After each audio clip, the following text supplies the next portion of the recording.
Bonjour les Itata, bienvenue dans votre émission Coutez ça. Aujourd'hui, nous allons parler de boxe, puisque samedi 3 juin, pour la première fois, aura lieu la première édition du Martinique Boxing Show avec l'Académie Move and Box. Et pour en parler, j'ai le plaisir de recevoir sa présidente, Madame Sophia Azur-Basile.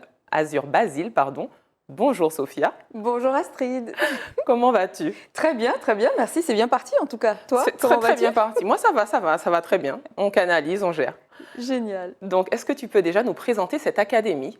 Oui, absolument. Alors, l'Académie Move and Box, c'est un centre d'entraînement d'excellence. J'expliquerai probablement pourquoi excellence. En fait, à la base, on a de la boxe anglaise et toutes les disciplines connexes, les disciplines sportives connexes. Donc, on travaille par exemple avec d'autres clubs de Muay Thai, etc. Et voilà, et on a principalement, ce qui fait une particularité qu'on a, c'est qu'on a un accompagnement psychosocial. Alors, on va y venir. Mais cette académie, elle existe depuis quand déjà? Elle est récente? Elle est là depuis longtemps? Pour ce qui est des professionnels, ça fait plus de 20 ans en fait qu'on est dans la boxe anglaise, tant au Canada qu'aux États-Unis, que dans l'Hexagone et en Martinique. Mais on a décidé depuis un peu moins d'un an de mettre un focus sur la Martinique et d'ouvrir donc l'Académie Move and Box. Donc officiellement, on a tous nos entraînements à l'IMS, l'Institut Martiniquais du Sport, depuis le mois de, allez, on va dire août de l'année passée, août-septembre de l'année passée. Alors, une femme dans la boxe, Sophia, peux-tu m'expliquer comment es-tu arrivée à Move and Box ou à créer, si c'est toi qui l'as créé, comment tu en es arrivée là? C'est une longue histoire d'amour. L'amour, ça nous mène vraiment… Loin, très loin, très loin. Alors, pour faire une histoire courte, j'ai rencontré mon époux actuel, qui était à l'époque boxeur professionnel. Et on s'est mariés, tout ça et tout ça. Ce qui fait qu'après sa carrière de boxe amateur, olympique, puis professionnel, on a décidé de mener des projets ensemble dans la boxe anglaise. Toi, tu n'étais pas du tout dans ce milieu? Ou un petit peu quand même? Ça m'était arrivé de m'entraîner à l'occasion. J'ai toujours été une grande sportive depuis que je suis enfant, mais je n'ai jamais été aussi impliquée dans la boxe, en tout cas. Très bien. Et donc, c'est de la boxe anglaise? Oui, c'est ça. C'est quoi la particularité de la boxe anglaise? Parce qu'il y a beaucoup de boxe, boxe française, oui. Thaïlandaise. Exact, pied-point, tout ça, comme toutes les expressions. La boxe anglaise, les points. On ne frappe qu'avec les points. C'est aussi simple que ça. Pas tout à fait n'importe où, on ne frappe pas en dessous de la ceinture, mais à part ça, on frappe avec les points. C'est vraiment la caractéristique de la boxe anglaise, ce sont les points. Très bien. Donc tout à l'heure, tu parlais d'une particularité de votre académie, oui. La particularité du volet psychosocial. Est-ce que tu peux en dire plus? Oui. Alors en fait, l'équipe en elle-même est formée de plusieurs professionnels. Donc on est une équipe multidisciplinaire. À la base, évidemment, comme c'est de la boxe anglaise, on est formé en boxe anglaise. On a un coach qui a un niveau très très élevé, donc c'est un coach de niveau international. Il peut accompagner aux Olympiques, il peut entraîner des professionnels, etc. C'est Greg Basile. Et donc, pourquoi l'accompagnement psychosocial? On y tient beaucoup parce que la boxe n'est pas que de la boxe. C'est un outil pour amener à une meilleure estime de soi, une meilleure forme, etc., etc. Mais pas que. L'accompagnement psychosocial vient avec parce que, on a des diplômes en psychologie, en travail social, donc on est travailler avec les êtres humains, c'est ce qui nous passionne, mais également parce qu'on réalise que quand on travaille avec des êtres humains, jeunes, moins jeunes, il y a des parcours divers. Alors, à l'Académie Move and Box, par exemple, on a des professionnels, on a des pompiers, des gens qui travaillent pour la collectivité, etc. On a aussi des personnes qui sont en recherche d'emploi. On a des plus jeunes qui sont étudiants. Il y en a qui sont très, très bien à l'école, qui performent. Il y en a qui sont en décrochage scolaire. Donc, vous avez un volet justement sport-études, en parlant de décrochage scolaire? Qu'on est en train de développer d'ailleurs, et puis on va le rendre encore plus officiel. Mais oui, on travaille en étroite collaboration avec les parents, avec les établissements scolaires. On est en train de mettre en place des choses très très sympas avec des établissements scolaires pour la prochaine rentrée. Donc oui, le côté psychosocial, le côté développement humain, développement citoyen, ça nous tient à cœur. Qu'est-ce qui attire les gens dans ce sport? Plusieurs choses, parce qu'en fait, Tu sais, tout à l'heure, on disait qu'il y avait des parcours divers. Il y a des déclics divers aussi. Alors, on a par exemple des personnes qui s'entraînent parce que plus jeunes, ça a été difficile à l'école, ils se sont fait ou autre. harceler, exactement, et ils se sentaient dépossédés de leurs moyens, ils ne se sentaient pas capables de riposter. C'est pas forcément pour riposter physiquement, mais c'est pour avoir peut-être une autre posture. Une autre posture, une estime de soi, de se sentir en capacité de se protéger, tout simplement. Ça peut être une personne qui vient d'accoucher, c'est arrivé dans mon cas, une personne qui a accouché et qui décide de se remettre en forme avec la boxe parce que c'est très, très, très efficace. Les entraînements sont intensifs. Oh oui, absolument. L'échauffement particulièrement. Oui, et on se sent super bien après parce qu'on est zen, voilà. Il y a des personnes qui arrivent parce que, voilà, je suis une femme, j'aimerais beaucoup développer cet aspect-là de moi, je me sentirais plus forte, etc. Et puis, on a des professionnels, comme on a des sapeurs-pompiers, qui, eux, vont avoir besoin de cet entraînement-là pour optimiser au niveau de leur cardio, au niveau de leurs compétences physiques. Vraiment, leurs compétences athlétiques sont très, très importantes dans leur profession. Et la boxe leur permet, en tout cas la routine d'entraînement de la boxe leur permet d'atteindre ça. Et vous, au-delà de l'amour, qu'est-ce qui a fait que vous avez été vers ce sport ? La première fois que j'en ai fait, je dirais que c'est parce que après l'entraînement, alors quand j'ai commencé, j'ai eu l'impression que j'allais mourir. Après 10 minutes, je me suis dit, si t'es encore là… Qu'est-ce que je fais là ? Ouais, mais quand même, qu'est-ce que tu as fait là ? Pourquoi tu as décidé ça ? Et à la fin, on se sent tellement bien parce qu'en fait, c'est neurologique, en fait, c'est physique, c'est physiologique. Notre corps sécrète certaines hormones qui nous font nous sentir bien après un entraînement. Alors, particulièrement un entraînement de boxe où on s'est défoulé, par exemple, sur un punching bag, un sac de frappe. Bon, il y a des gens qui disent, bon, moi, je vais penser à telle personne, on se défoule. Et ça fait du bien parce qu'on s'est défoulé, on s'est donné et on s'est dépassé. On réalise que finalement, j'étais capable de ça et je ne le savais pas. Très bien. Alors, vous avez un cours qui est assez particulier, qui est un cours parents-enfants. Oui. C'est une demande des parents ou c'est quelque chose que vous avez créé ? Comment c'est venu ? Alors, c'est quelque chose auquel on a pensé, qui a été mûrement réfléchi parce qu'on a constaté que certaines situations demandaient ça. Je m'explique.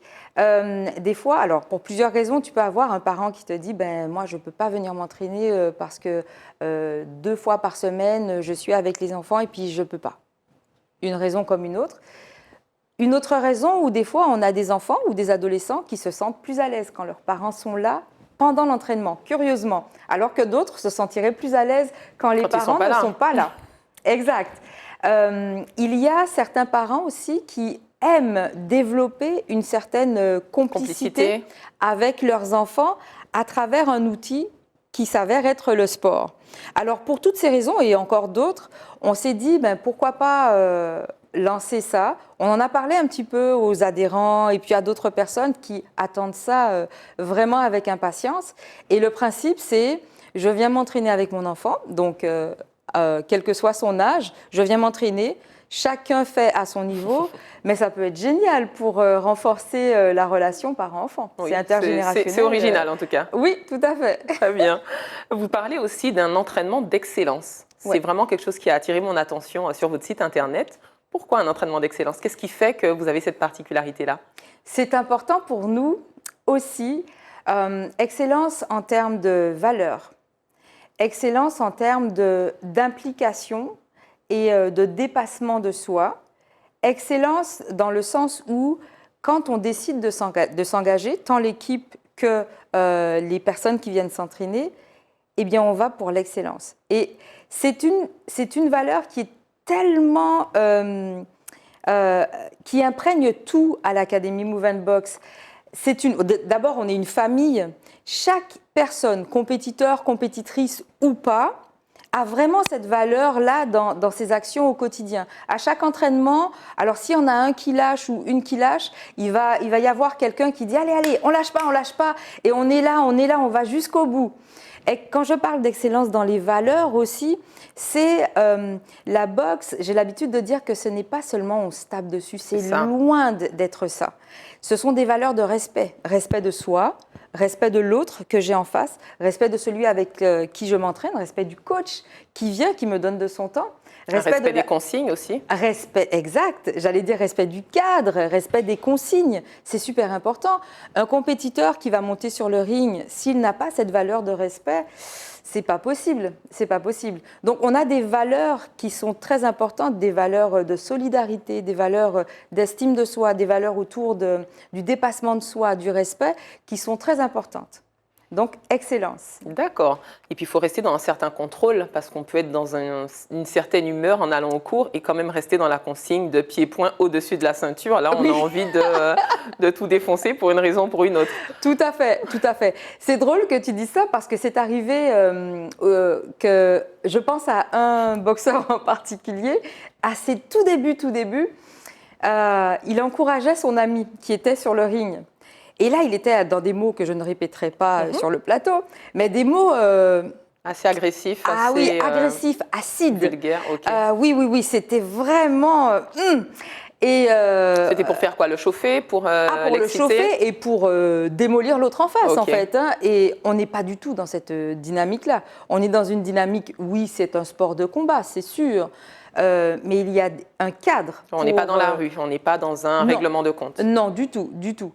Et voilà, ça, c'est quelque chose qui a été parlé, échangé avec lui. On en rit aujourd'hui, de temps en temps, on le taquine dessus. Il trouve ça super drôle. C'est quelqu'un aujourd'hui qui est un super partenaire d'entraînement, quelqu'un qui va encourager les autres. Mais ça, c'est un exemple parmi d'autres. Alors, vous organisez le Martinique Boxing Show, donc avec des athlètes. On parle d'athlètes en termes de boxe aussi, donc de Sainte-Lucie, de Barbade, de Guadeloupe, de Trinidad. Comment est venue cette idée et pourquoi maintenant ?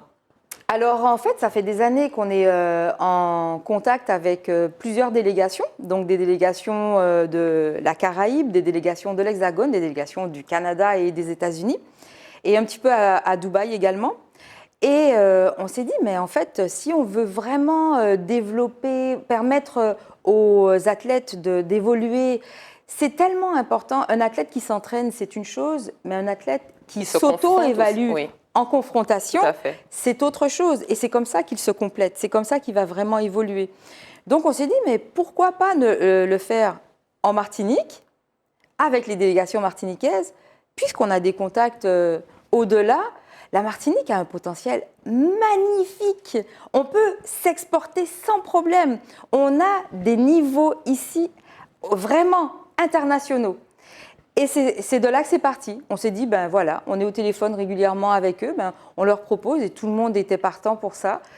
Et je tiens à mentionner que c'est un projet d'envergure. On en parlait encore tout à l'heure, c'est vraiment quelque chose qui aurait coûté qui coûte en temps normal très cher. Vous êtes soutenu, vous avez des partenaires qui vous accompagnent ? Absolument, et ça fait toute une différence. Là aussi, ce sont plus que des partenaires parce que ce sont des personnes qu'il y a derrière qui ont compris la vision, qui y ont cru et qui foncent avec nous dans le positif. Alors, je remercie la ville de Shellshare. Oh mon Dieu, ils ont mis à notre disposition des équipes de logistique, etc. Ils ont mis des équipements, la place des Arawaks à Shellshare à notre disposition. Là où aura lieu le gala de samedi, c'est ça? Exactement. D'accord. Donc la ville de Shellshare, il y a l'Institut martiniquais du sport qui met à notre disposition aussi, par exemple, la salle. Il y a la pesée, je ne sais pas si on va en parler, Astrid, mais la pesée samedi matin, ils nous mettent à disposition le lounge de l'IMS. Donc la pesée, il y aura une pesée, elle a lieu à l'IMS, avant de se rendre le soir à la place Shellshare. Exactement. Donc la pesée, c'est le matin à 8h, donc avec le face-à-face entre adversaires, l'évaluation médicale également. C'est un moment très, très spécial pour des athlètes. Donc la ville de Shellshare, l'IMS, on a également la Fédération française de boxe qui est représentée par le comité de la Martinique ici, qui nous soutient aussi, avec qui on travaille très fort. On a Champflore, Sommès qui va abreuver tous nos athlètes et nos équipes sur place. On a également Coquine, les magasins Coquine. Astrid, il faut y aller. J'irai. Ils sont waouh. Une veste qui vient de chez Coquine, par exemple. Alors eux, non seulement ils habillent les équipes, mais ils vont offrir de très beaux cadeaux. Et on a également Kings and Queens, qui c'est un site en ligne où on peut acheter de très jolies choses. On a Film Art Design. Ils sont adorables, en particulier le propriétaire de Film Art Design. Vide teinté, si tu as des vides teintés, si tu veux imprimer sur n'importe quel support, il faut aller les voir. Donc, c'est eux qui impriment pour nous. Voyage Attitude, dès qu'on a des voyages à boucler, c'est avec eux. Grave TV, des vidéastes qui sont waouh, Grave, c'est bien le nom. Sparkar, qui nous permet de rouler en voiture, des voitures qui sentent super bon, super propres. Le Jamaïcain qui va nourrir nos athlètes et nos équipes. Le restaurant Le Jamaïcain qui se trouve à Cluny. Et puis, le dernier, mais pas le moindre, Zitata. Mais bien évidemment, le meilleur. Ben voilà, il faut le dire, Zitata, qui est un super partenaire avec qui on travaille depuis des semaines. Merci, merci, merci. Très bien. Voilà. Donc, des combats de boxe et puis une dizaine d'animations autour. Donc, exact. Il est encore temps de s'inscrire ou c'est trop tard, on peut encore? Pour les athlètes, oui. C'est fini. C'est fini? Ouais. Très bien. C'est bouclé. On a la fight card d'ailleurs, la carte avec tous les combats qui sont programmés. C'est possible d'aller regarder sur le martiniqueboxingshow.com et la carte est déjà prête. Donc c'est un événement qui est gratuit? Oui. D'accord. Donc ça a lieu en plein air? Absolument. Ouvert au grand public. Place des Arawaks, samedi 3 juin. Exact. À partir de 19h. Mais vous pouvez venir avant, il y aura une belle petite ambiance. Très bien. Eh bien, merci beaucoup, Sophia, pour cet échange. C'est moi qui te remercie. Merci les Zitata. J'espère que cette émission et cet échange vous a plu. N'hésitez pas à continuer de nous suivre sur les réseaux sociaux et sur la chaîne, bien sûr. Et puis quant à nous, on se dit à très bientôt pour un autre Coutez ça.